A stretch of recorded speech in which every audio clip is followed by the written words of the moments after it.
Ariana. Hey, everyone. Welcome to the Business Zone. How are you today? We're a little bit early. Actually, we got 1 minute now.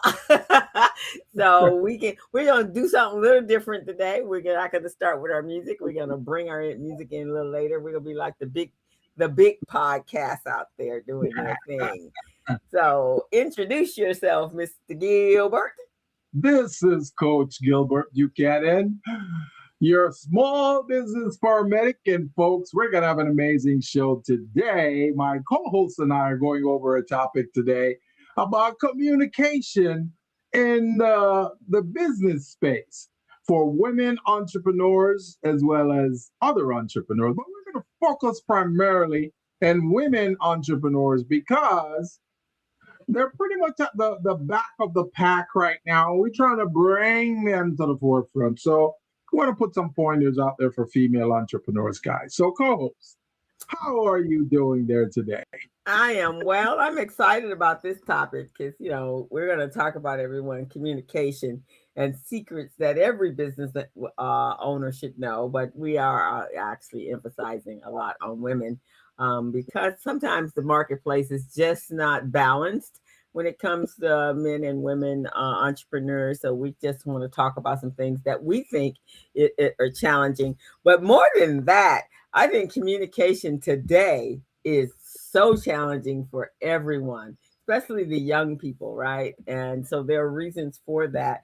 But on an average, I'm a talker, you're a talker, your degree is in communication. So, being able to articulate and get your information out there has always been important. I come from a family of talkers. So you had to talk in order to be heard in my family. And I come from a family of women, so we all like to talk. But there are a lot of people out there who are very challenged about talking, about speaking and communicating, and they're very introverted, and Yeah. they have some issues, I would say. Mm-hmm. Yeah, and I I think agree. it starts early on, right? Because I remember when I was a kid, I was so happy my last name was an M, because when you had to stand up in front of the classroom and speak, I knew I was like way back in the middle. And in fact, I may not carry over to the next day. see, see, I am the opposite co-host because mine is a B. My last name starts with a B. So sometimes the person before me, there's no one with an A last name. So I'm the first one. So it's like, oh no. I remember when I was in history class, man, my history teacher used to call on us to read. We have to Oh, read certain paragraphs. It's like the paragraphs, right? grouse. Not one paragraph, multiple paragraphs. I used to hate it because we're learning all this history about how the British conquered and took over Jamaica and all of that. They have some Mm, names in there that we couldn't even pronounce. right, right, right. So when we get to that name, I'm going, okay, but we got to one part where they're talking about the Spanish because the Spanish inhabited Jamaica before the British came and took it over, right? Hmm. So they talking about conquistadors. Now, conquistadors are those soldiers, military personnel who explore the world, and when they explore the world, they explore on behalf of the king or the queen of a country, Right. and then they would go on board, go on land, and then just start taking over stuff, taking women and kill the men and take over territory. So they Right. call them conquistadors because when they do that, they would get paid from the motherland, from either Britain Ah, or okay. Spain or whatever, Hmm. right? So conquistadors, that was a word that they were talking about in the paragraph. So when I saw it, I didn't know how to pronounce it, man. I'm going, conquista. Yes. The teacher said, no, Gilbert, it's conquistador. So she said that, then like a minute later, the word comes up again. She said, okay, go ahead and say it. I say, conquest. She said, I just told you the word. So yeah, man, I hated being up there first because if there Right. was So you're somebody like traumatized, right, for the rest of your school traumatized, day. I'm traumatized because if somebody was in front of me and they said the word, then when it comes to me, I would remember the word and say, "Oh, okay, it's gonna kiss the door." But man, Yeah, yes. That's why I said I was happy my last name was Mitchell because I was way back there. Way there was a whole bunch of alphabets before me.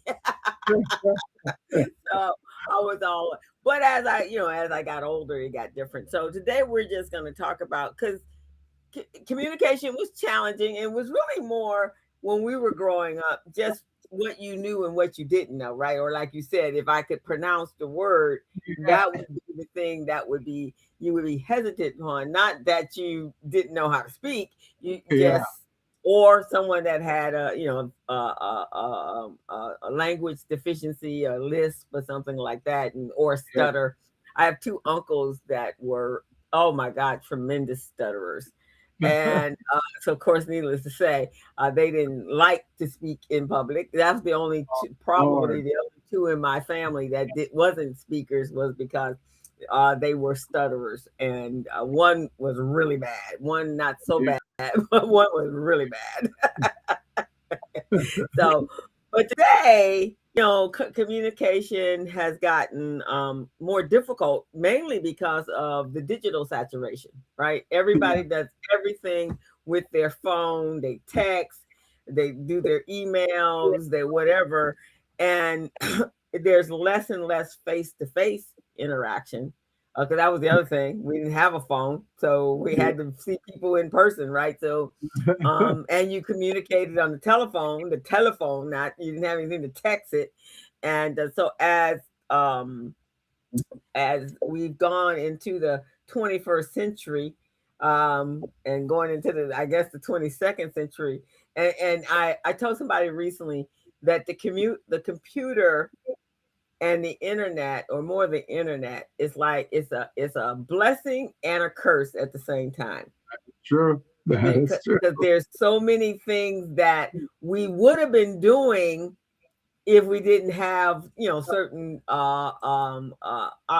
choices right now, but we do. So now people, the emotions have been taken out of, you can't have any emotions unless you're using emojis in your And, texting. and But other than sometimes those emojis are used the wrong way or interpreted the wrong way too. So that, they that's another. are they are the one emoji that goes like this.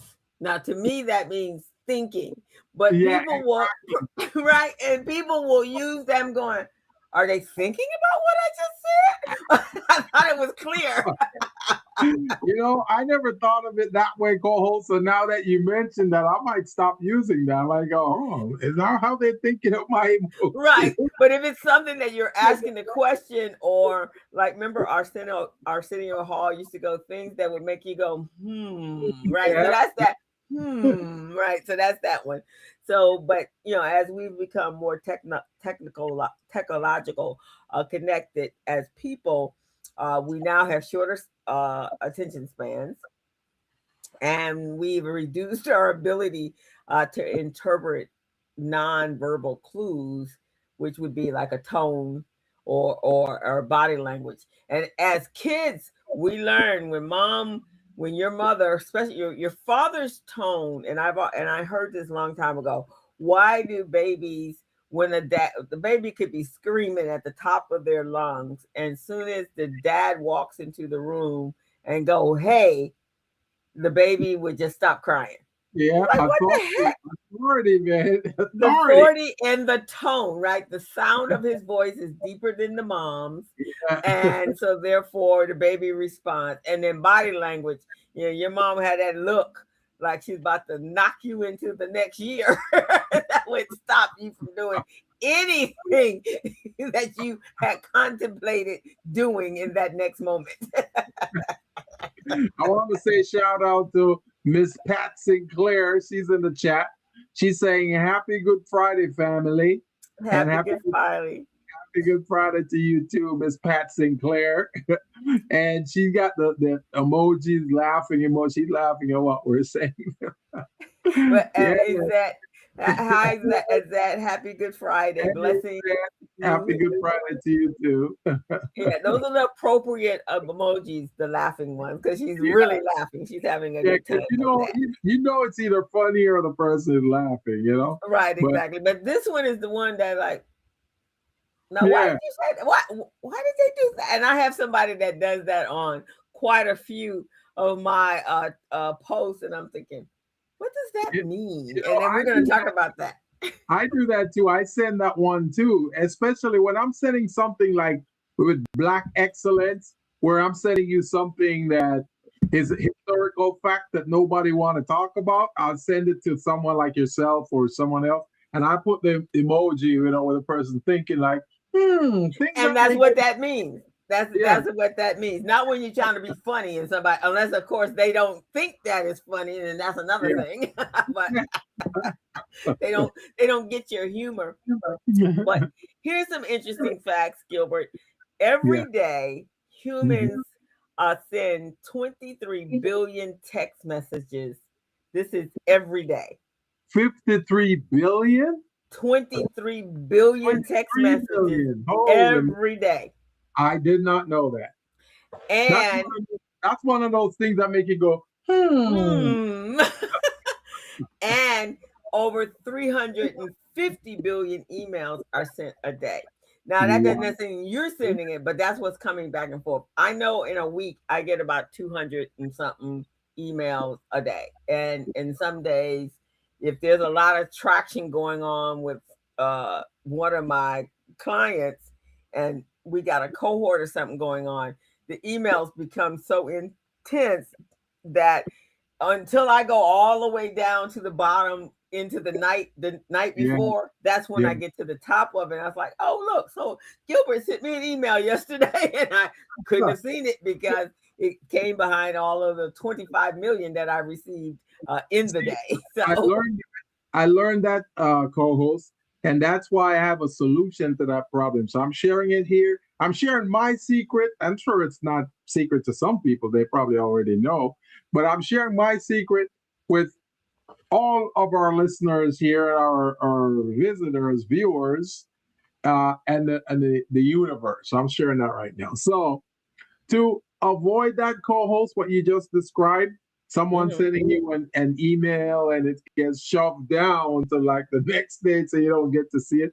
I send out an email. If I want you to read my email tomorrow morning, I'm going to send it out at 8 o'clock in the morning. That's a good But, idea. but you don't have to wait until 8 o'clock in the morning to send it. You can send it now, but when you go to your send button, it asks you when do you want to send it. So I say 8 o'clock because it said, do you want to send it 8 in the morning, 12 in the afternoon, 2 in the? I said no, 8 in the morning. So that when you send it at 8 in the morning, it's in the first batch of 10 that they may get. Right.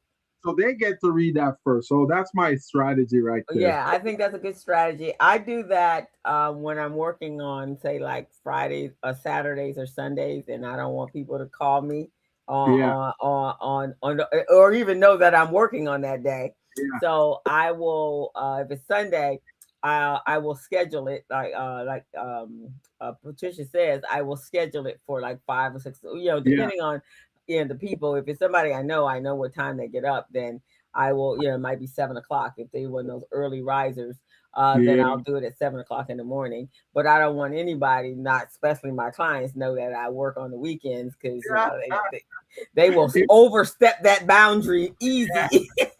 so thank you for that, Pat. Yeah, the word is scheduling. So thank you, Pat. I appreciate that. Now, when I'm sending stuff to my attorney and I want him to read it first thing in the morning, I don't want him to look at any other legal document. Look at I send it, schedule it for 8 o'clock in the morning. Because as soon Right. as he walks in the office, he gets all my stuff and he go, okay, let me call Gilbert. You're on the top of the list. So, Yeah. but emailing and texting can be mentally exhausting. People Oh, don't yeah. even understand how exhausting, you just getting bombarded with texts. And then everybody wants to text you. Everybody that wants to sell you something wants to Yeah. tap in and text you on that. And so, you have to have, I have an email, my email system will eliminate the frivolous stuff and just stick it over in another folder. And That's then good. I can and look at it. So I can set it up. I've set it up that way so I don't get all. And then some notifications I have to go back in and take out because it's just too much. So be, go ahead. I was going to say, and that's a good point you brought up, because since we're on the topic of communication today, since the show is about communication, when we receive emails and texts, a lot of them are not written fluently and clearly, so that start messing with the communication process too. Because Exactly. some people think that they can like abbreviate certain words or just shorten certain words or what. Not everybody knows that. Not Some of us old schoolers, we don't know that. right. And but young people use a lot of. I mean, I've heard HR. My friends and friends of mine that are in HR, I've heard them say resumes have come in like Texas, with What? the abbreviations and Oh the my God. LOLs and SMHs and of course they're like, what the heck is that? Some abbreviation that the kids have come up with, and you're now like ancient. One, you Yeah. piss them off because you make them feel even more ancient than they really are. And Yeah. then two, they just don't understand what it is you're trying to say to them. Asshole.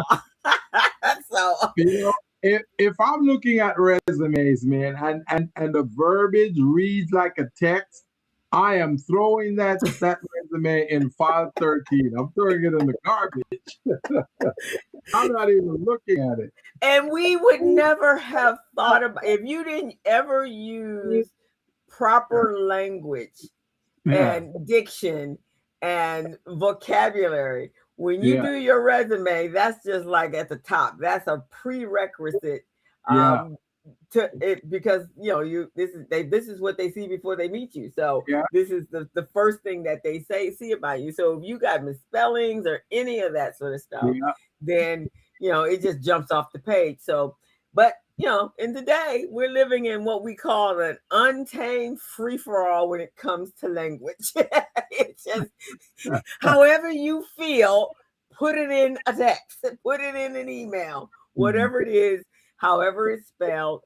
So the discomfort has become extremely uncomfortable, but too common for most individuals out there that language and English and those of us that were educated in that manner, we're having problems with it, right? And so a lot of people, there's a term they use, linguistic insecurity, and so that's kind of where people are today, right? And then you bring in AI. That's a whole nother thing because AI speaks entirely, if you don't train it, it speaks entirely different than you do as a person. So you got to train it to do that. So that's what we're going to do today, guys. We're going to kind of jump into and dig into the cultural Z Quest, I think it's called, to help shed light on this thing called communications and how we do it and what we need to improve in it as business people. And in some cases, if we also need to improve on how we communicate in our personal relationships with our partners, with our love partners, with our business partners, with our family members, whatever it is. We just need to improve on that education. And so that's what we're going to do. So we're going to officially start the show with our music and jump on into the conversation. Okay. So for those of you who are tuning in the first time, or you're just tuning in today, this is the Business Zone. And you're listening to Coach Crystal, and you're listening to Coach Gilbert Buchanan, your small business paramedic. And today, folks, we're going to go ahead and run our intro so you know what that intro sounds like, what it means, and what it's talking about. As a small biz pro, I saw we roll, using procurement, program, and control. As As a small biz pro, that's how we grow. Using procurement, program, and control. I'm a businessman, yes, I'm an entrepreneur. Oh yeah, I'm a businessman, yes, I'm an entrepreneur. Oh yeah, I'm a businessman, yes, I'm an entrepreneur. Oh yeah. So that's our intro, guys, our official intro. And there's another part to that intro, guys. I wish you guys could hear it. We're gonna put it on YouTube at some point. But there's another part of this intro that says, Crystal Mitchell, do you have a business plan? Just release the pages of my marketing plan.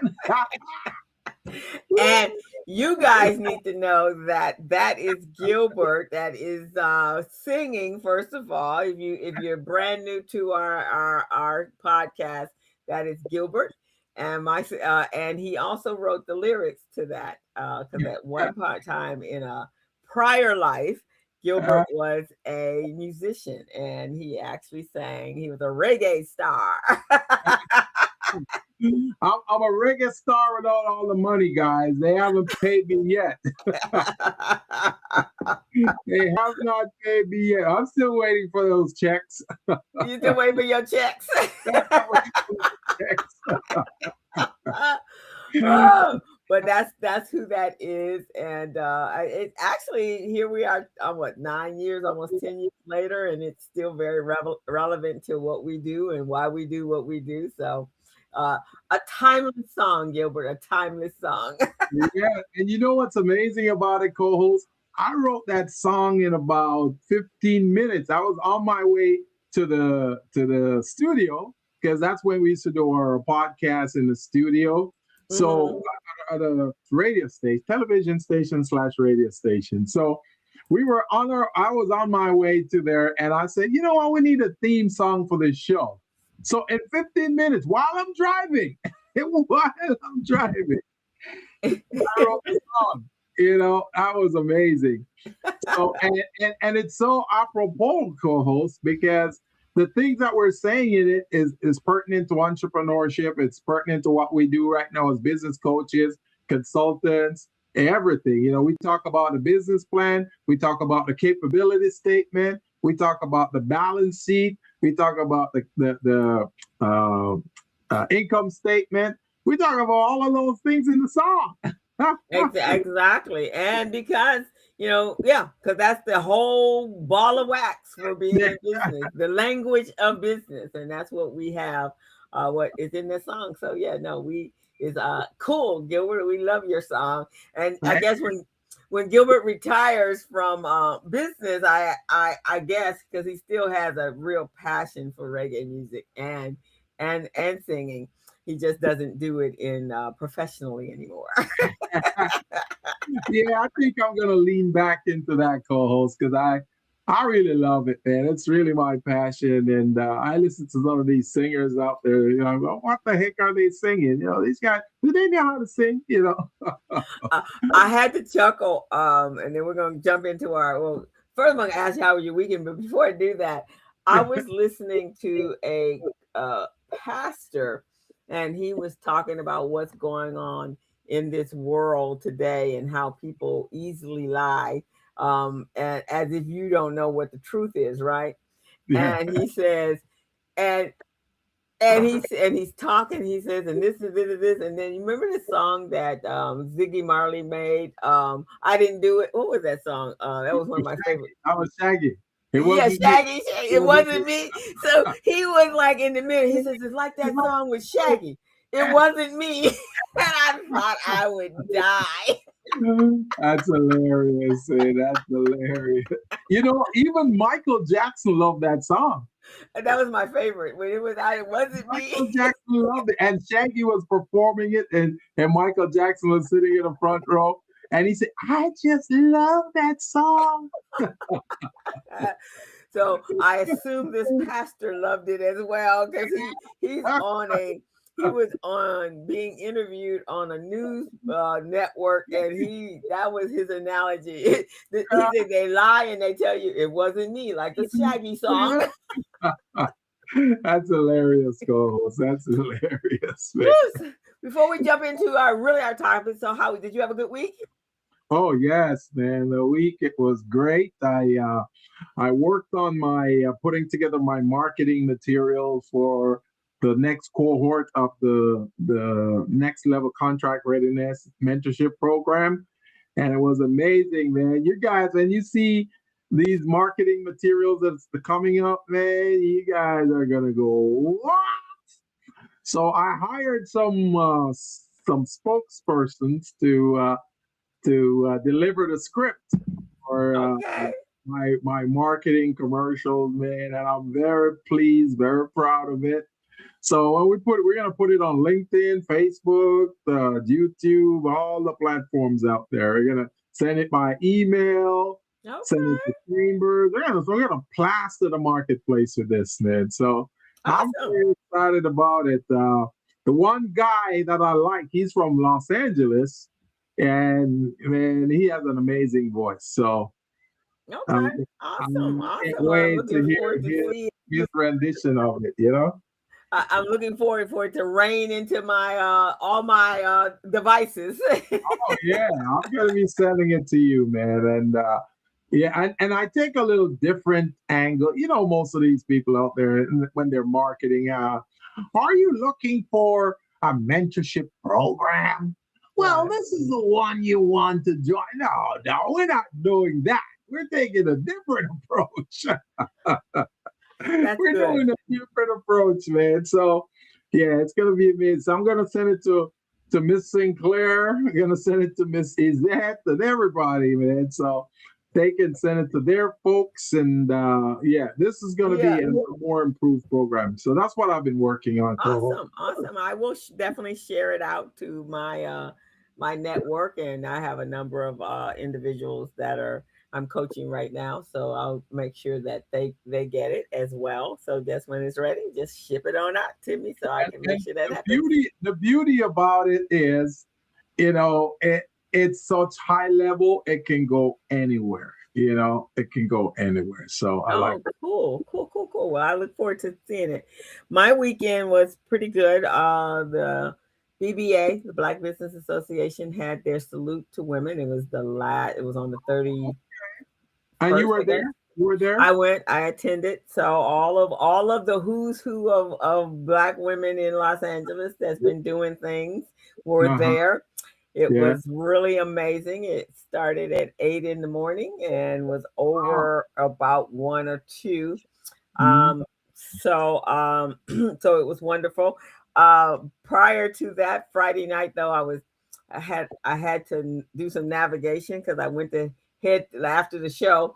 I went to head to water aerobics and got Yeah. there, was early, got a parking space, which is challenging over there at the Rancho Park, Mhm. and went to get out the car, and I went to roll up my window, and the power thing broke. The Oh switch no. on, and so the window wouldn't roll up. So needless to It say, was rolled out. no, it was not rolled up. It was rolled down all the way. Oh, So I couldn't go in. So I had to turn around and come back home, and then I had to make some adjustments so I could because I had to go to this event on Saturday, and yeah. um, and I was trying to figure out was I going to drop it off at the dealers, and they didn't have any. Saturdays are usually scheduled, and Yeah. what that looked like, and so I ended up my we have a regular mechanic, so I found out he opened up at 8 o'clock. Dropped it off there. I was all dressed up in my spring best, and for me, spring and Easter was always navy blue and white, as it Uh-huh. comes from childhood, and so I Uh-huh. put my navy blue double-breasted jacket on with my white pants, and Oh man. Did you take pictures, co-host? I can I see how my co-host is all dressed up in her double-breasted suit. yeah, my double-breasted, and so yeah, there were some people that took pictures. I'll have to see if they can send them over to me. So I got there, all the women, everybody in the city that as soon as I hit the door, they were all there, right? Like, hey, Crystal, like Man. because we obviously haven't really, not all of them have I seen it, and I don't go. you know me, I just don't have the time to be one of those that go to every event that happens in this city. If that Yeah. was the case, I'd never get any work done. At our stage, we can't do that, man. We got too much money to make and too much things to do. Yeah, so can't do that. So they hadn't seen me in a while. So everybody was like, "Oh, Crystal, it's good to see you." And how was your garden? Wait a minute, I haven't seen any pictures. So then I had to go into the explanation of that we were in mourning and what happened there, and but it was great. Angela Gibson Shaw, who is the president of GLAC, she was Yeah, honored. Uh, good. Patricia Click, Yeah, um, good. she I was know honored. you too. Emma Maxey was honored. Good, Emma. Yeah. And I don't know if you know this lady. Her name is Vicky Harper Hill. Harper, not Hill. It's Harper or something. Vicky Hopper. She she's with Northrop, and so she's been, Oh, yeah, she's she's a contracting officer, right? Or contract. right, exactly. So if you've been getting any money from any of those from Northrop, that's really where it was coming from. It was coming Oh, from okay. um it was coming from there. And so she was honored. And then there's two ladies that have a food bank that I guess I hadn't heard of them. I think it's called Prosperity Market. And Uh-huh. they started in during the pandemic, and they've obviously got a lot of recognition. They've been on a number of radio shows, and with news networks and so forth. So I have to look into them and see if we can get them on our show, because the two young women. Prosperity Market. What are they? They're like a. Is it a grocery market, a supermarket? What is it? Yeah, I think it is a supermarket, but it may be they go to you, because I know they mentioned that they're going to have a um their next farmers market. So I think it's kind of like a farmers market, and I think they contract with other farmers and with farmers to come in and with their food.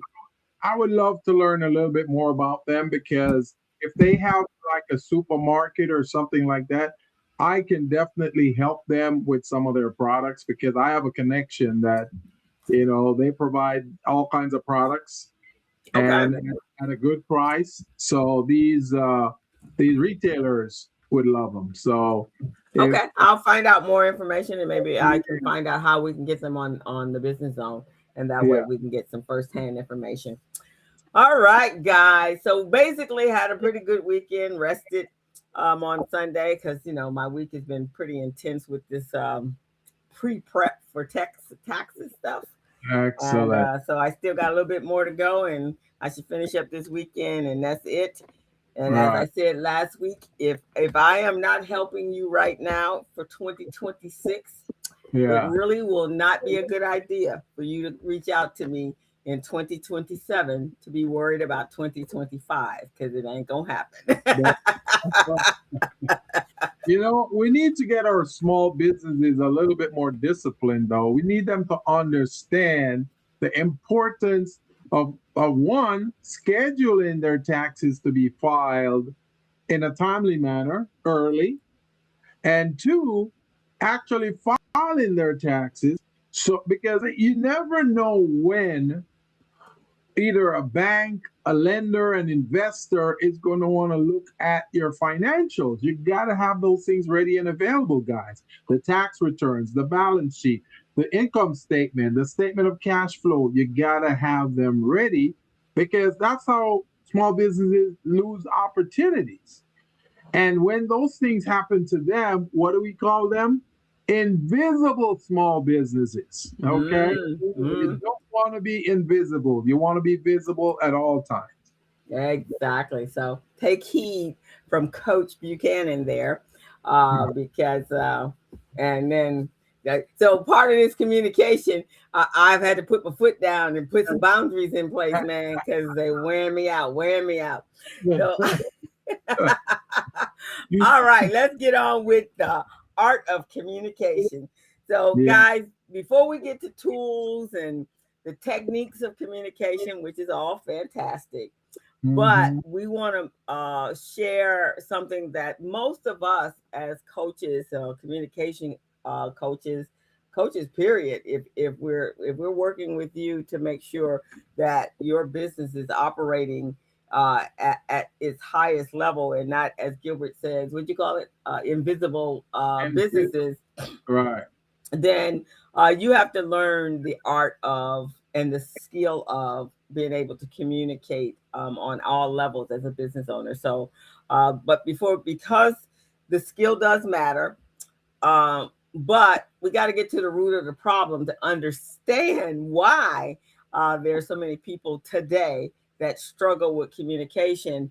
And so there's a lot of things, and I've seen it, and I'm sure Gilbert, you've seen it when you first start coaching someone, especially in your space, because going into the contract world is not for the entrepreneurship is not for the weak Yeah. and the feeble, but contracting is Yeah. definitely not for the weak and the feeble. Dog eat dog, man. Dog eat dog. And you gotta be, if you can't be the big dog, you gotta be one of the aggressive dogs. Right, exactly. So you really have to figure out how you do this. But a lot of people have a combination of emotions that happen, like you were saying, where at the beginning of the show, that as a child, being able to have to pronounce very large words that you were not accustomed to is uncomfortable. It creates fear and anxiety. Um, from a communication standpoint, some people have a hard time listening. They have very poor listening skills. And then we have some bad habits that we picked up along the way, depending on who you've been interacting with. We have jargon that we've acquired from our cultural experiences, interrupting people, and just some folks have a whole different communication style, period. You know And what? You know what's amazing, co-host? With communication, and a lot of us don't think of it this way, but think of this: everything in life that you do requires communication. everything. Everything. Going to school, taking classes, working for the man, communication. Starting a business, running a business, getting employees, overseeing employees, managing employees, getting contracts, communication.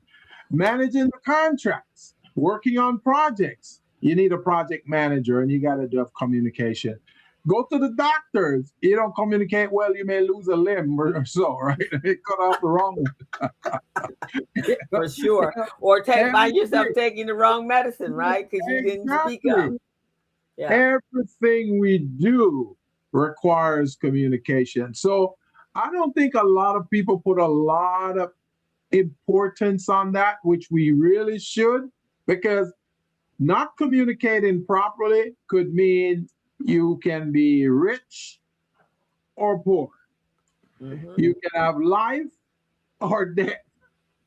You can be healthy or in bad shape. You see what I'm saying?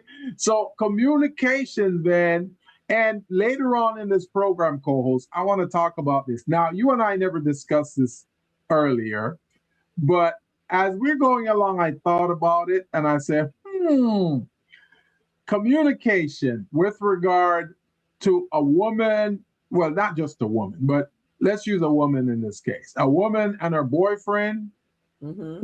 versus a woman and her boss, a woman and her husband versus a woman and her boss. Right. You see what I'm saying? Those are two different types of communication right there. And we want to know why they're different. So that we're going to explore that too. And I think we even talked about parenthood. I mean, you Yeah, communicate as a parent with yeah, much more conviction and strength yeah, than you do with in your workplace. So yeah. and in your business, right? Your family. In your family, it's totally entirely different. And Yeah, but there needs to be some continuity because you have obviously, and again, it comes back to fear and anxiety and low self-esteem. But when we look at like let's look at the world right now. yeah, um if there is no better example of uh lack of communication skills coming from the governing body The governing body in charge. in charge, total fear to even speak out Yeah, about things that is really affecting you, yeah, or just it's just interesting today because everything we are hearing. And then when we talk about poor listening skills, I think the biggest issue in corporate America today is that the CEOs do not listen to their employees, no, they don't. who are They, the most important. That is your most important asset, yeah, because those are the individuals that are actually performing the activities or duties that is required in order for you to make money, to sell a product or the service, right? It starts there. It starts at the receptionist desk, yeah, yeah, and moves its way on through the company. So everyone who is communicating with a potential customer or a client could either win that client or lose that client, all based upon their communication skills. And so that's why it's so important. And sometimes it just comes from us culturally, right? I mean, every across the country, you have different dialects, right? You have different ethnicities. You have folks from different countries right. that are much more, their communication skills are different. Every time I hear someone from Turkey, it seems like they're all yelling and screaming at each other, right? And it may not even be that, but that's what it sounds like, because when you're listening to, I mean, you don't understand that language. So there's a lot of cultural differences and personal differences of, someone from the South versus somebody from the North or some from the West. And you can Yeah, always tell where people are from. And yeah, so, and all of it makes a difference. So, Gilbert, you want to talk about the disparities in the backgrounds that shape us as peoples? yeah. So, Uh, let's see here. Oops. oops, you're in the So, blue. are you there? I'm here. Oh, okay. All right. So we talked about language. Do you want to talk about language swap, or do you want to just talk about? I'll go up to the top. We're at right up underneath the introduction piece. So it's you're in highlighted in blue. Yeah. So under that first yellow, but block, which is what I just talked about. Okay. So you want to talk about the teaching point then? Nope. Up, up, up, up, up. Oh my lord, I'm not seeing anything here, co-host. Really? Yeah. The first section is the mastery Yeah. secrets. Come down. Come down. Okay. And then After we we open have up the. the beliefs and then body language. Is that Mm-hmm. No, that no. were It's actually I'll jump in there and then we'll get down to where you yeah, were, which would be the okay, point one. okay, So basically, as we were saying, we understanding where the communication breakdown happens or starts is a lot of it is our backgrounds, right? Communication styles cause a lot of misunderstanding.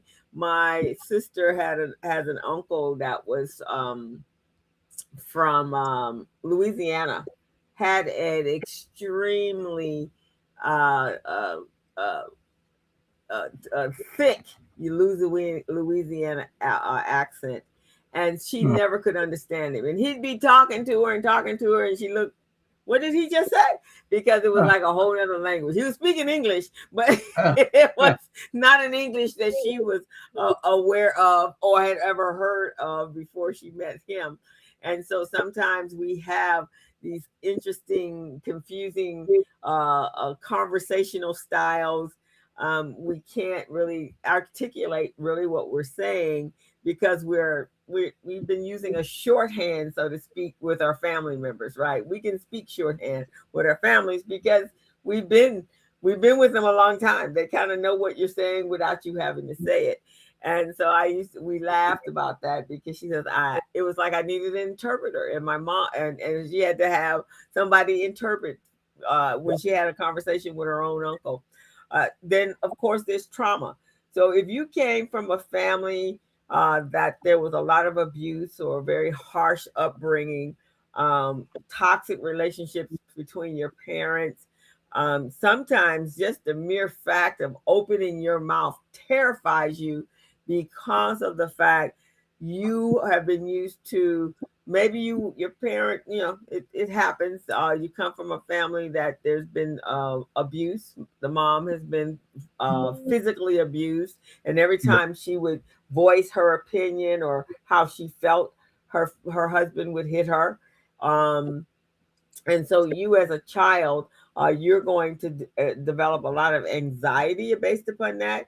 If you Yeah. came from a family that there was a lot of yelling and screaming, Yeah. anyone that raises their voice above a certain octave is going to terrify you to death. And so these are some of the things that, just from a cultural standpoint, habits, bad habits that we picked up, and then our experiences, as well as the trauma that we may have developed when we were children, affects us.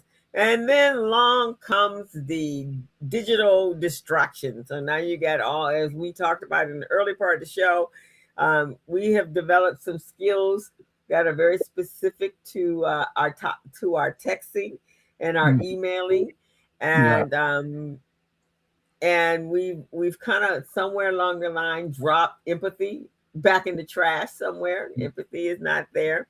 And then we may have some social or physical deficiencies, such as anxiety disorders, or we may have some physical autism. Sometimes you can't understand a nonverbal child when they're speaking, that's autistic. And so there's a lot of things that have taken place in our world. If you listen to Elon Musk, and you listen to Peter Thiel, and there's a couple of them that I believe are high functioning autistics, and that's my beliefs. I don't know if they've been diagnosed as that, but that's my belief. When they're speaking, you're like, how in the heck can this be the richest man in the world? Because you don't understand a thing he's talking about. Neither one of them, because they have a very interesting dialect and speaking pattern, and I think it has a lot to do with what's going on with their health, or their mental health piece, or the autistic piece. Neural, I think it's called neural. Um, what's it called? It's all in the brain, and how the words actually, by the time it gets delivered to the mouth, is totally different, or to be speaking to the voice. And then you have a lot of people that there is no such thing as we. Everything is I. Yeah.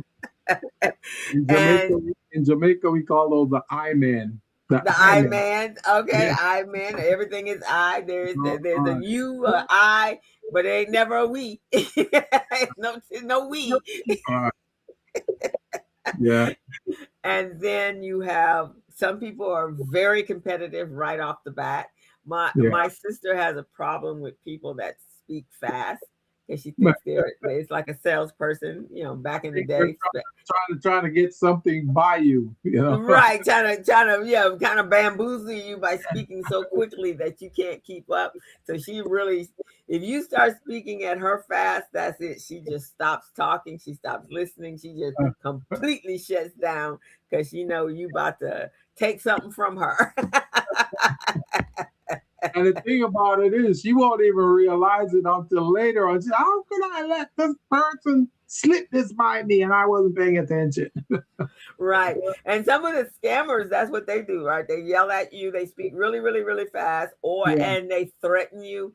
They speak to you in a very threatening tone, or the police, I'm gonna have to turn this over to the police. Don't let me have to do this. Send me the money right now, right now, right. And then you all flustered, whatever, and next thing you know, they didn't clean out your bank account. So all of those things take place in communication today, in the digital world of technology. And so these are some of the problems both men and women have, is because over the years, since the internet and the world has come in, it has shaped how we communicate with each other. And so um uh and we react to those. So sometimes it's in a mindset. We got a mindset. Sometimes we try to pretend that. Have you ever been with somebody that pretends that they have the command of the English language and Oh they're yeah. sitting there to Oh you yeah. and what the hell are they talking about? And while they're speaking, they're saying some stuff that make no sense. And you go, wait a second. I thought this person had a command of the English language. What's going on here? Right, you're so confused. And if they were, excuse me, if they were picking up on body language and nonverbal cues, they'd Yeah. see this face going, Right. right, the thinking man emoji. And then there's some people that spend thousands and thousands of dollars learning to be public speakers. Right. They go to vocal Yeah. coaches, presentation train, everything, just so Yeah. that they won't they can be comfortable in front of a room. And you can tell when somebody is doing like their first presentation and they're not comfortable with it. Yeah. Man, it is it for you, the attendee, it's excruciating. Uh, uh. So that's what we're going to talk about today. First, we got to fix the belief, and then we got to start talking about the communication skills and what makes you a better communicator, Right. and what it takes, and how to read nonverbal clues as well as the verbal ones coming out of somebody's mouth, right? How about And how about speaking with authority? Did you want to yes, talk so about? let's jump on over to authority. And speaking with authority, I think it's very, very important, especially when it becomes between men and women. So you want to take that one, Gilbert, that whole little area there? Oh yeah, definitely, man. So as we know, men and women, we communicate differently. And folks, we're not trying to do a comparison here. We're not trying to put one group in a corner, the other one in a box, or whatever it is. We're just talking about the styles, how different they are. And sometimes we do communication, we got to understand the style, the communication style, and how it impacts the other person. Because some persons can be impacted a certain way by a certain communication style, and others may be welcoming and love that style. So we got to know the style. And there's quite a few styles. So one of the ways in which communication can be effective to a group or your followers. So let's say you're a CEO, chief everything officer. So let's say you're that person, then you want to know how to motivate your supporters so that they can listen to you, do the things you want to do, make you look good, and everybody's happy at the end of the day. So these are some of the things that we talk about. So you want to look at, thinking of how when a man speaks, it may be perceived as being aggressive versus when a woman speaks, it may be seen as if she is docile and submissive. Mm. Now, we're talking about in the marketplace and in the workplace, because remember I mentioned earlier that we need to look at how a man and a woman speak to each other if they're talking to their boss versus their spouse or their partner. Mm-hmm. Different types of communication and response there. So we want to look at that. But let's address the part that we're talking about speaking with authority. So let's say, and I'll just give you an example because if I say a lot of the words I'm going to say, some people might get lost. So let's give an example. So my co-host and I were talking earlier, and we're talking about a female entrepreneur going in to meet with a contract provider who is a male, a contracting officer, and the officer is a male contracting officer. So she pitched her business and she say, hey, I can help you solve your pain, And this is how I can help you solve your pain. Bam, bam, bam, bam. 1, 2, 3, 4. So after she said that, the contracting officer is listening, and he's listening. And then the contracting officer said, so what's your pricing? What are you going to charge for this? And then after he says that, he pauses and he waits. Now, because she doesn't want to lose the deal, she may jump right in and say, well, these are my prices, but if you're not really happy about those prices, we can totally work on something else. I can give you a totally different price. So how do you think, folks, I'm talking to the audience now, all of you, how do you think the contracting officer is going to look at that person who was asked to provide pricing on their services that they're getting ready to deliver? And they say, well, my price is this. However, if you want, I can lower the price to you. How do you think the contracting officer is going to be looking at this person? Well, I'm going to tell you from experience, they're not going to look very favorable on that person. They're going to think this person doesn't know what they're doing. This person is just wasting their time. And maybe the price she's quoting right now is not really the price, because if she changed it 2 times already and say, okay, I'll give you the real price, and it's still not the real price, then why do they want to do business with this person? You see what I mean? Exactly. So, with that being said,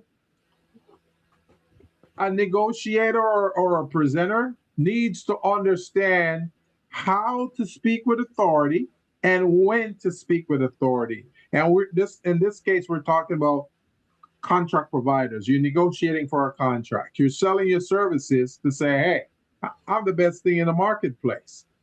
So when you do that, you're not asking questions like, is that price okay to you? No, that's not with authority. It's not with authority.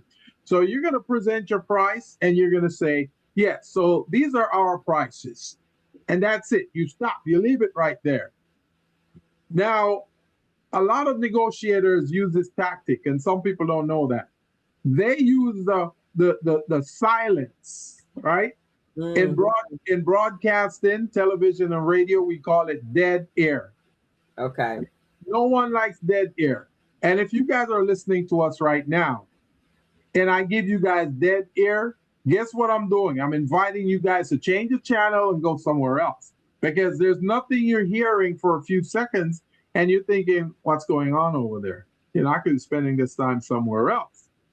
Do you see what I mean? Right. So exactly. It's the same thing. Negotiators use that tactic, the silence, just to see if the person is going to say something else, commit themselves, or hurt themselves. So that's what happened in negotiations. Okay. And don't you think that dead silence also causes people to become really nervous, right? Yes. So and when it comes to pricing, if you go dead, then they're going to get all nervous, and if they're not sure about themselves, that's when they start going, well, if you didn't like that price, here I got this price for you. Why? Because they're thinking that they're about to lose the whole thing, and they need to fill in that, and dead space makes people just uncomfortable. Yeah. So that's something, guys, that you really want to focus on when you're doing your pitch, your presentation, or even having a discussion with someone who's going to make a decision on your business, your product, your services. Okay? So speaking with authority means that I consider myself an authority. And the reason I consider myself an authority, because I've been in the industry for over 30 years. I was going to say over 300 years. Wow. You look good, Gilbert. Over 30 years I've been in the industry. So I've gathered a lot of data, a lot of information. I've done a lot of research. I've worked on a lot of projects. When you do those things, you collect a lot of data. You learn a lot of things. So And I've written about these things too. And you can't just write about something without doing your research, comparing and contrasting, and making sure the data you're releasing is accurate. So I consider myself an authority.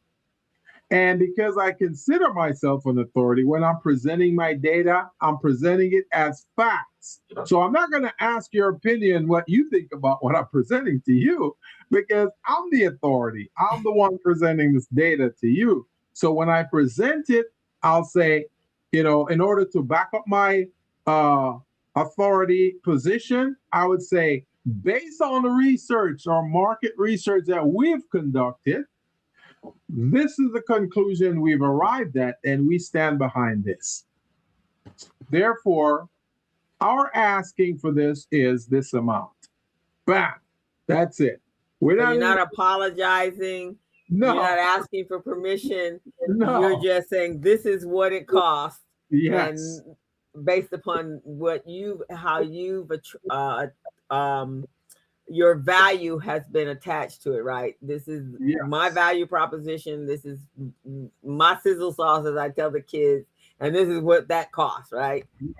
Right. And I know that the things I'm saying can be verified. It can be backed up. So I'm not really worried about that person saying, gotcha, you were wrong, So I'm going to present the information, and I'm going to say, my value proposition is this, because I recognize that you have a pain, and the pain that you have will fall into one of three categories, or all three categories. It's going to be about time, money, and resources. Do you hear me, guys?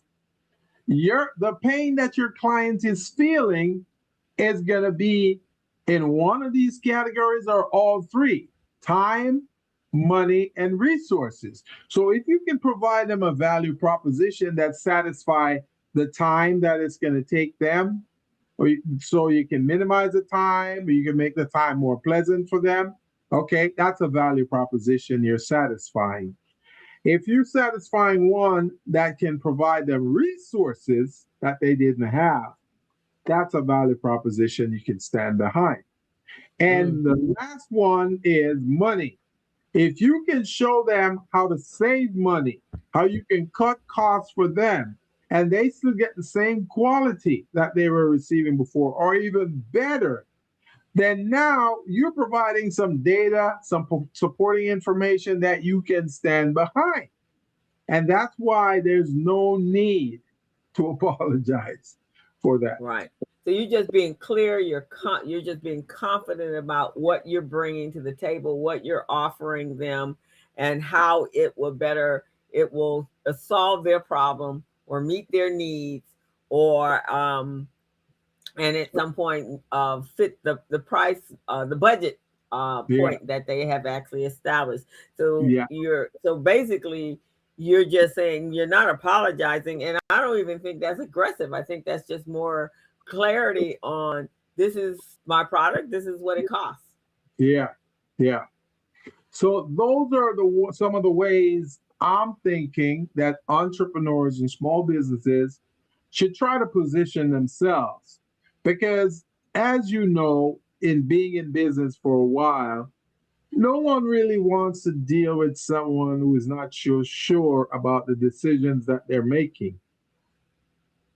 Like, you wouldn't go to Burger King and buy a burger, and when you buy the burger, the person said, well, this burger that I'm putting here, I'm wrapping up for you, I'm not really quite sure if it's going to stand, to your liking.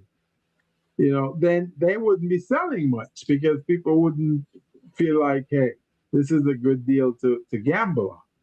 Well, you don't feel confident. There's no confidence if you're explaining all of that as well.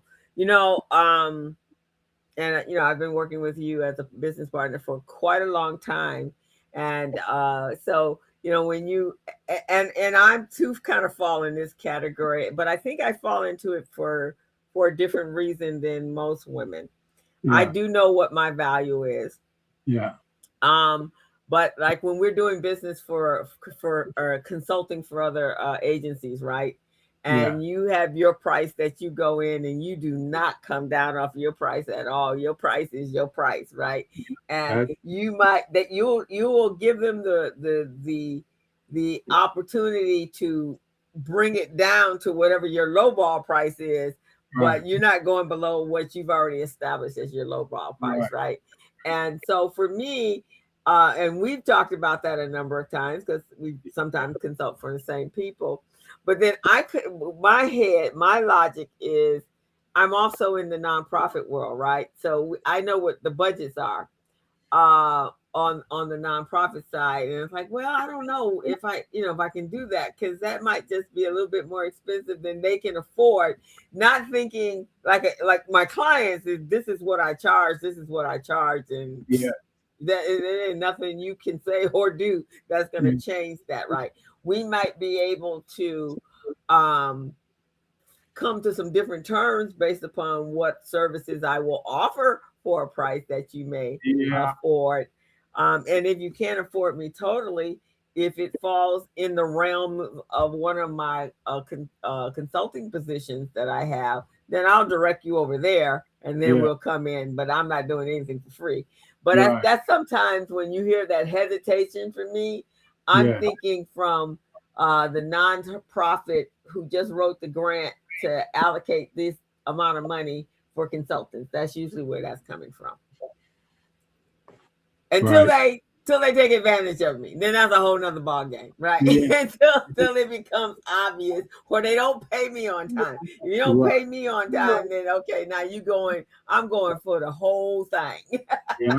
Yeah. And that's why it's good for small businesses to have their pricing policy. See, I have all of these things in Small Biz Pro, and a lot of people wonder, what does he mean by pricing policy? What does he mean by this? What does he mean by that?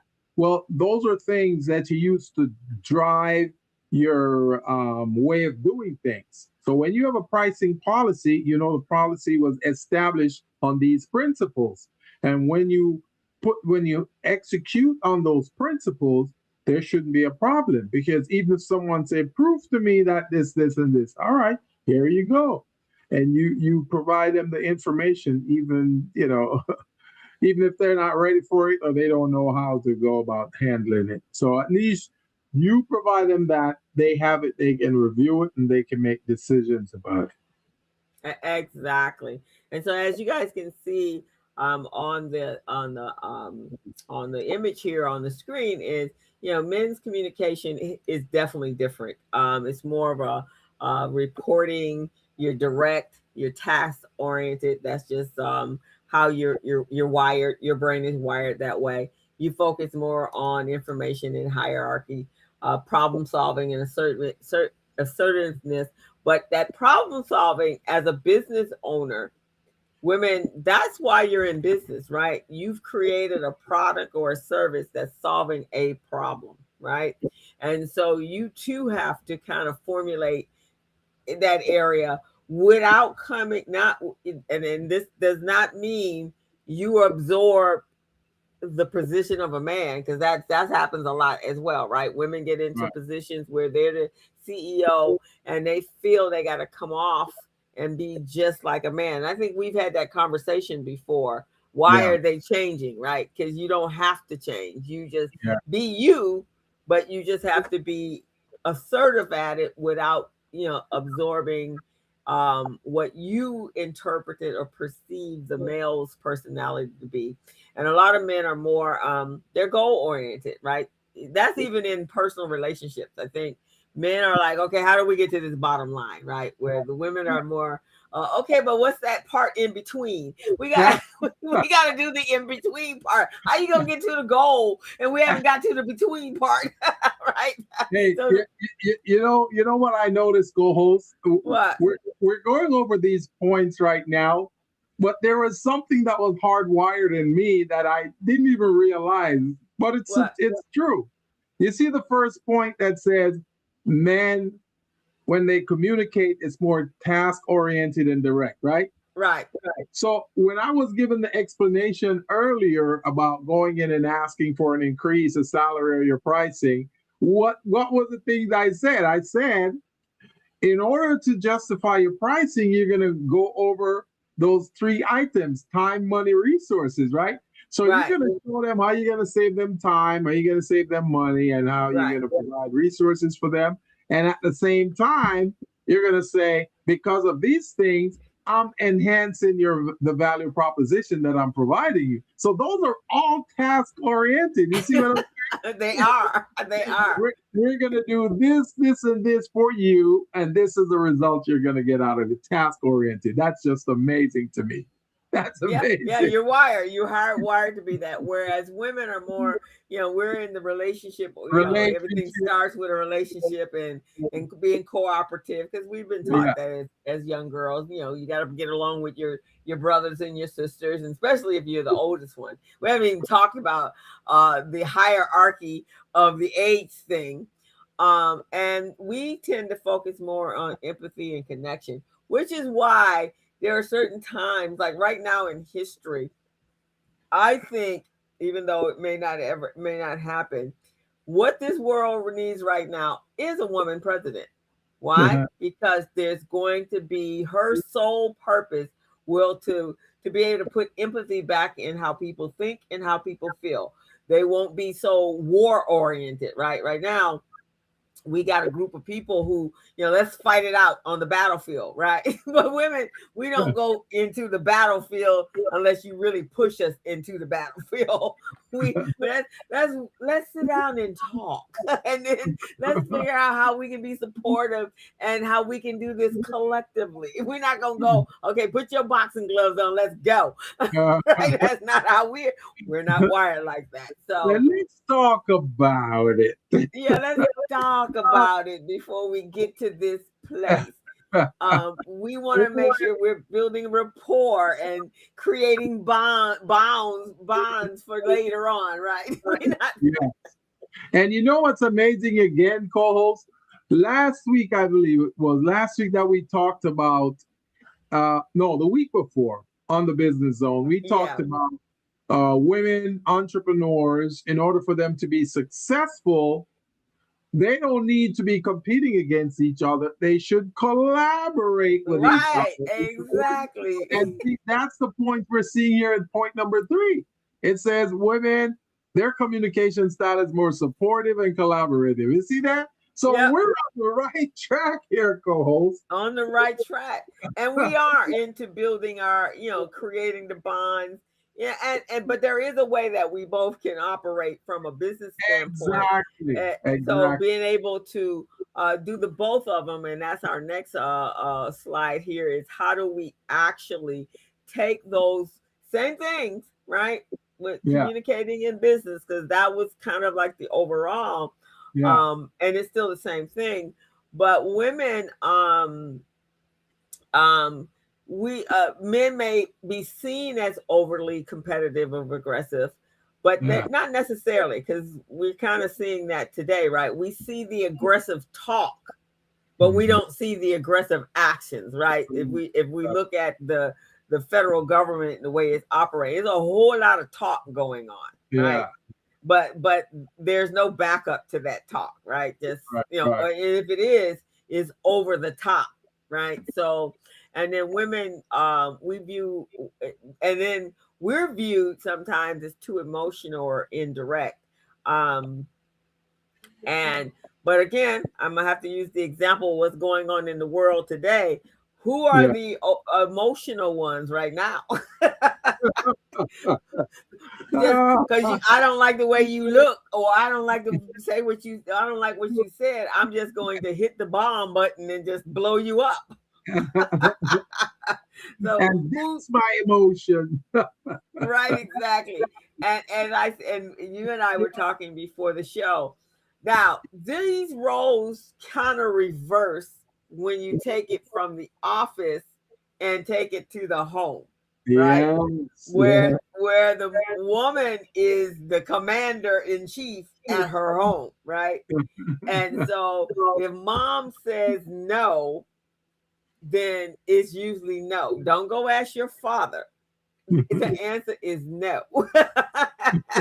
So we can handle that role here. Or if we're asking the husband for money for groceries, this is what I need, right? You don't go in and go, well, what do you think about this amount? No, she ain't saying that. She's saying, we got to get the kids some school shoes. We got to buy school supplies. We got to do this. We got to do this. We got to do this. I need this much money.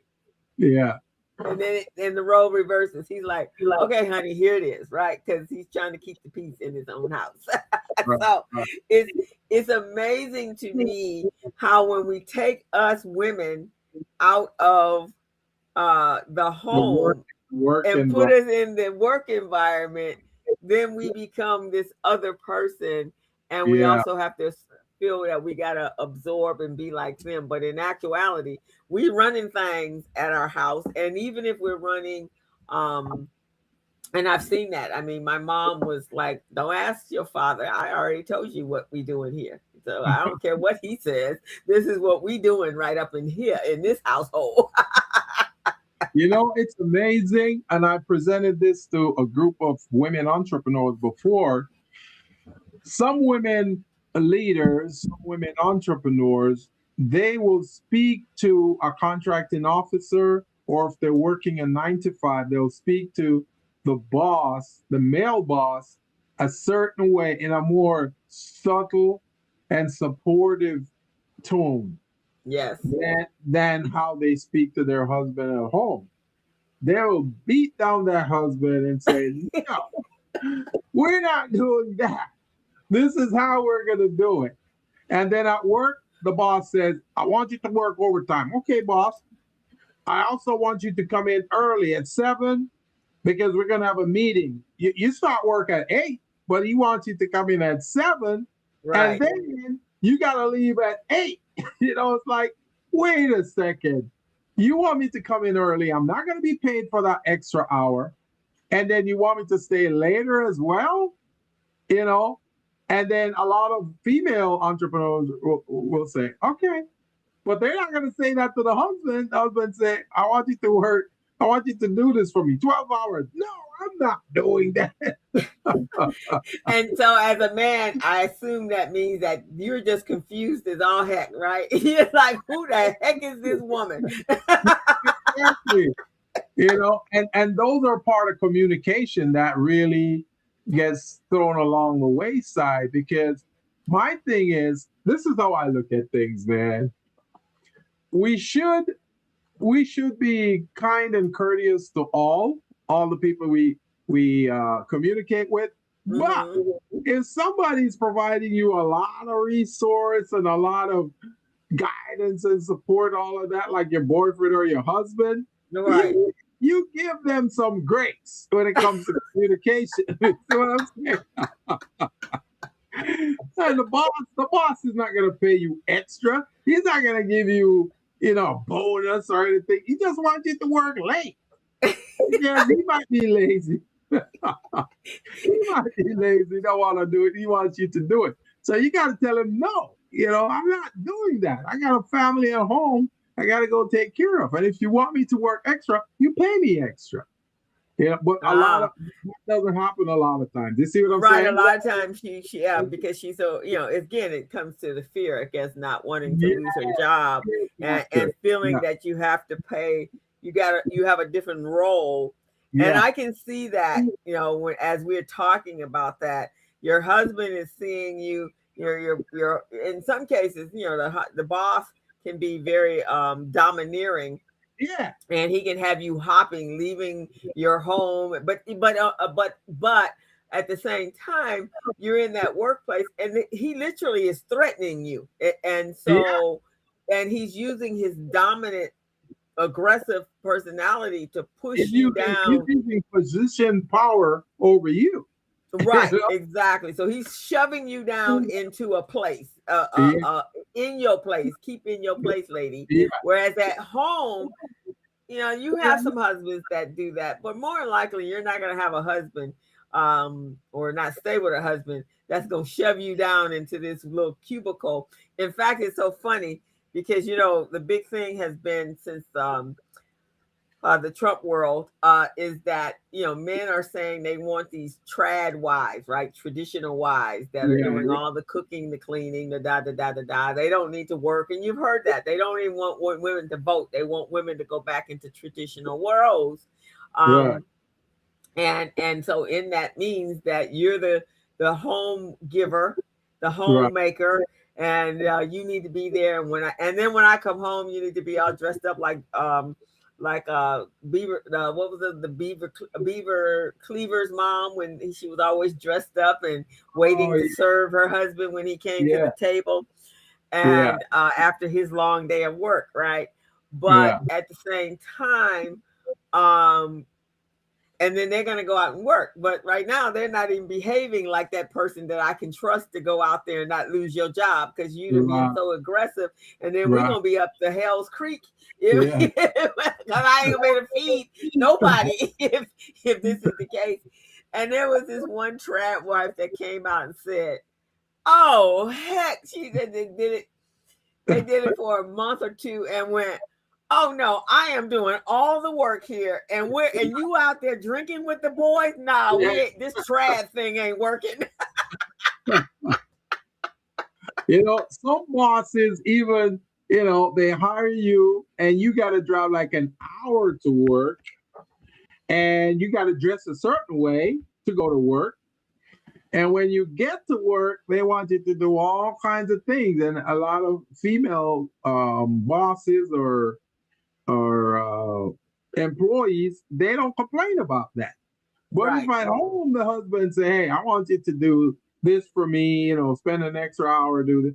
No, no, no, no, no, I'm not doing that. Right, exactly. And then let's take it one other place, Gilbert. Let's go cultural. So Yeah, as Black people, when we're working in predominantly Caucasian businesses, yeah, so that we can fit in, we have to adopt a whole nother language, right? So that we yeah, actually sound like them, right? And if you're answering the phone, you sound like them. And you're speaking and hanging out like them until you go home, right? Or in your car and you're singing rap music on the way home because that's who you really are. But you have to become a chameleon. You have to become them. I have a friend, James he's got a very cultured white voice, and when you hear him on, and he's done that purposely because he in the finance stock market. So yeah, when he would talk to people, you would never know that he wasn't a white person. The way he would speak, and he's from New York. He dropped his New York accent, and he just created this persona.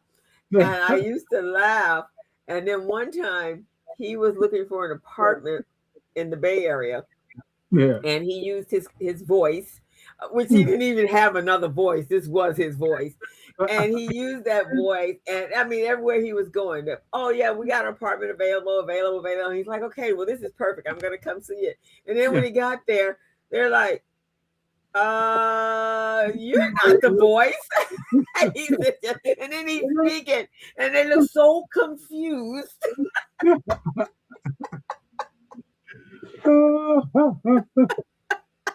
That's hilarious. Yeah, so we have to kind of change.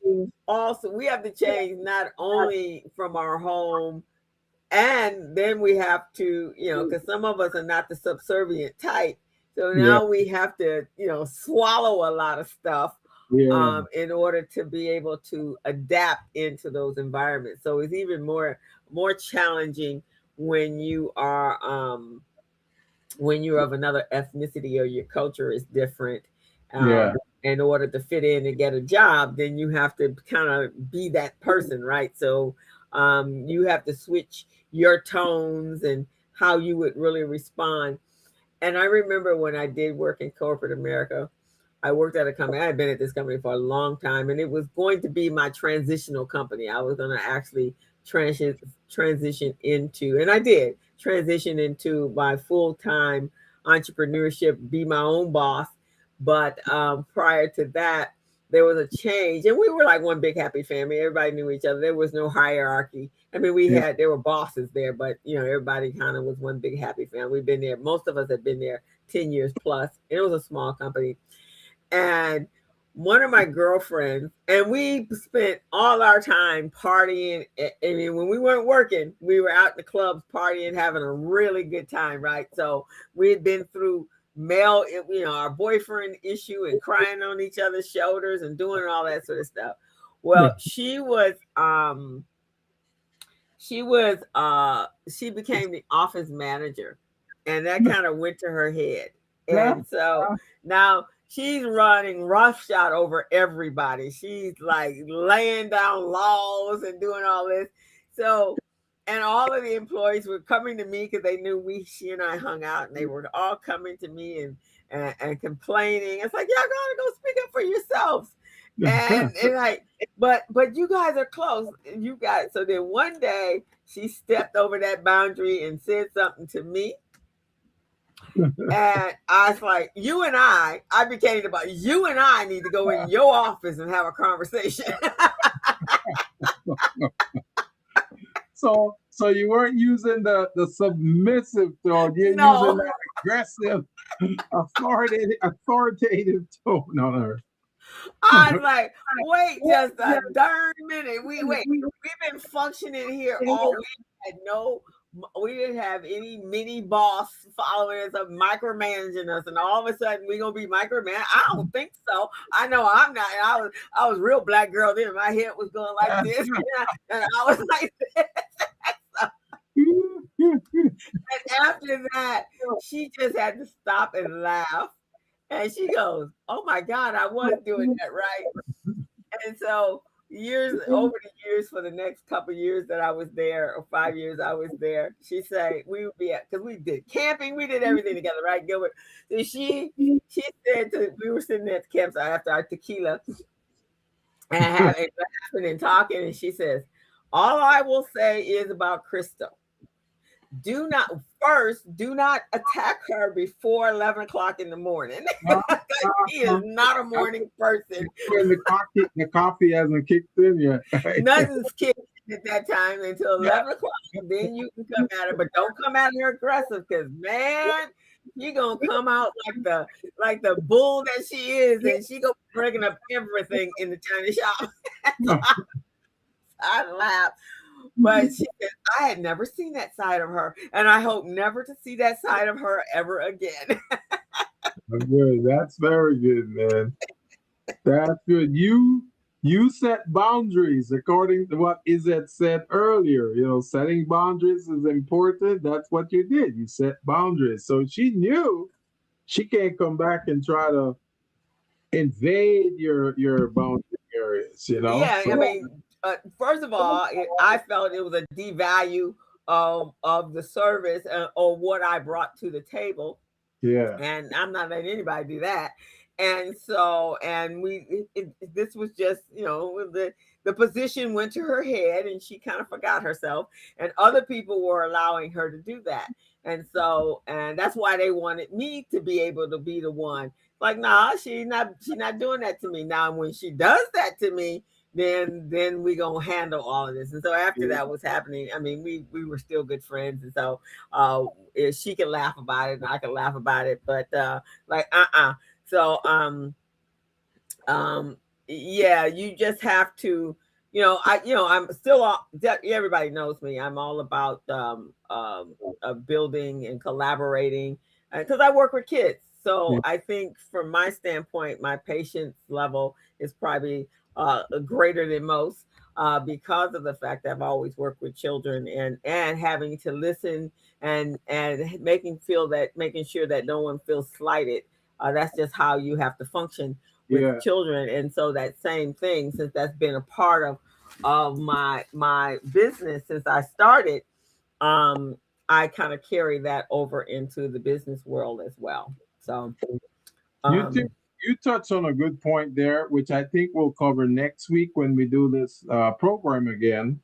You said this female friend of yours, she got a promotion or she got access to certain funding and position. So then she start abusing her power and start speaking down to you guys and act like she's in a different classification and all that, right? Right. So that's something we're gonna explore next Wednesday. I mean Yeah. next Friday. The Friday, yeah, because Yeah, that's something that happens a lot in yeah, business, it happens is a that lot. it happens a lot.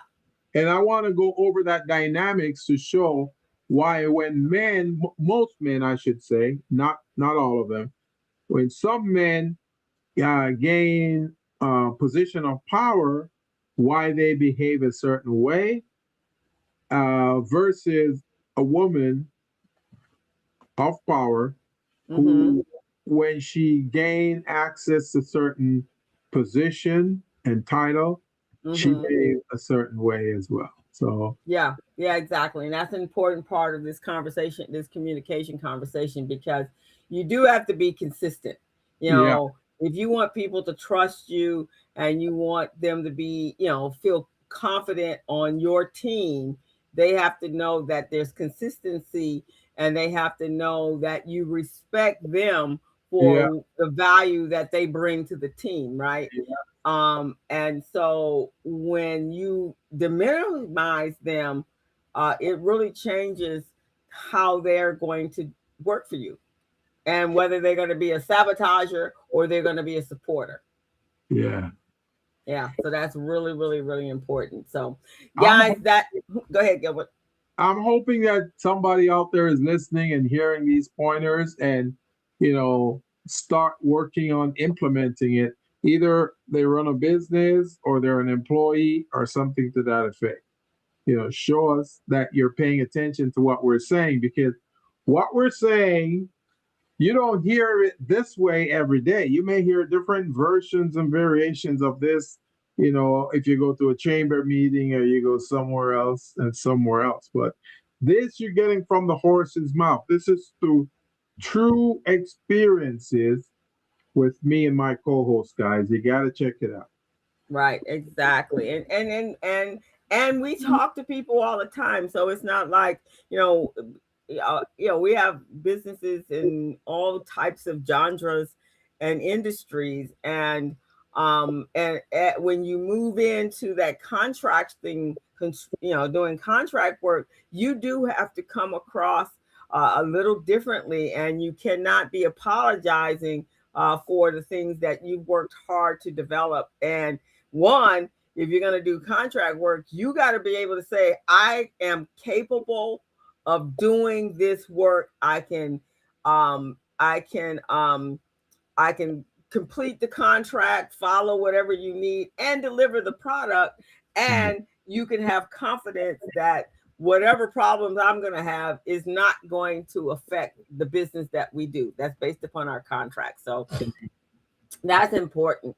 Yeah, But we're going to come to a close yeah, today. We want to wish you all thank you, Pat, and thank you, Azette. And yes, you guys enjoy your holiday. Today is a Good Friday, and next week on Sunday is Easter. So have a blessed and peaceful Easter. And understand what the season is for. As we all know, is the resurrection of Jesus Christ, and and I think it really has a major. You guys should really be understanding the implications and the power behind what is happening this weekend, yeah, as in relationship and correlation to what's going on into the world. Because yeah, at the end of the day, God is always in power, and yeah, He's always in control. He is the Alpha and the Omega, and there is no one greater than He. Even though they think they are the King, they are not greater than the real King, and that's a fact, guys. So have a great one. What we're going to ask you guys that are our listening audience, we would love for you to go over to our YouTube channel and hit that subscribe button. We're asking you to join our family. Uh, that we have great information here for you, which we provide for you at free of charge. and Right. we hope that you've enjoyed what we spoke on today. And you guys come back next week. We'll go into part 2 of this, and then we go into part 3, and we're going to finish up the 4-part series throughout this month, and we may have a guest or two. But in the meantime, Gilbert and I are bringing you hopefully valuable information that you can utilize in your businesses. Gilbert, All what right. you got to say? See you guys next week, guys. All right. Bye-bye, guys. Have a great weekend, and be safe. As a small biz pro, so we roll, using procurement, program and control. As a small biz pro, so we grow, using procurement, program and control. I'm a businessman, yes, I'm an entrepreneur.